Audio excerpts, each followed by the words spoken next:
3 tumbler கேப்ப மாவு எடுத்து வச்சிருக்கிறேங்க.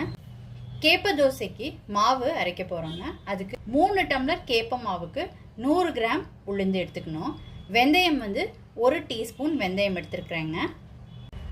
எடுத்து வச்சுருந்த உளுந்தும் வெந்தயமும் ஒன்று சேர்த்துட்டு ஒரு தடவை நல்லா வாஷ் பண்ணிவிட்டு 1 ஹவர் முன்னாடி ஊற வச்சுருந்தேங்க. உளுந்து நல்லா ஊறிடுச்சு. இப்போ தண்ணியை வடிச்சிட்டு அரைக்கிறதுக்கு எடுத்துக்கலாம்.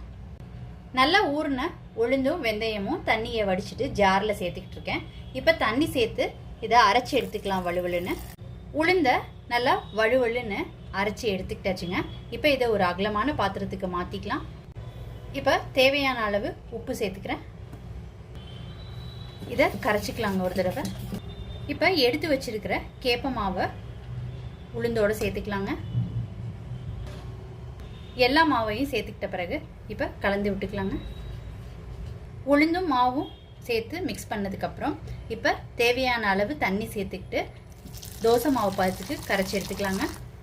கட்டி இல்லாமல் இந்த மாதிரி கரைச்சி எடுத்துக்கோங்க.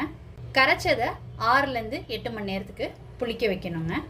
மாவு புளிச்சதுக்கப்புறம் காமிக்கிறேன்.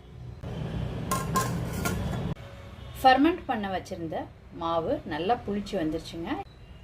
இந்த புளிச்ச மாவில் நீங்கள் இட்லியாகவும் செய்யலாம், தோசையாகவும் செய்யலாங்க.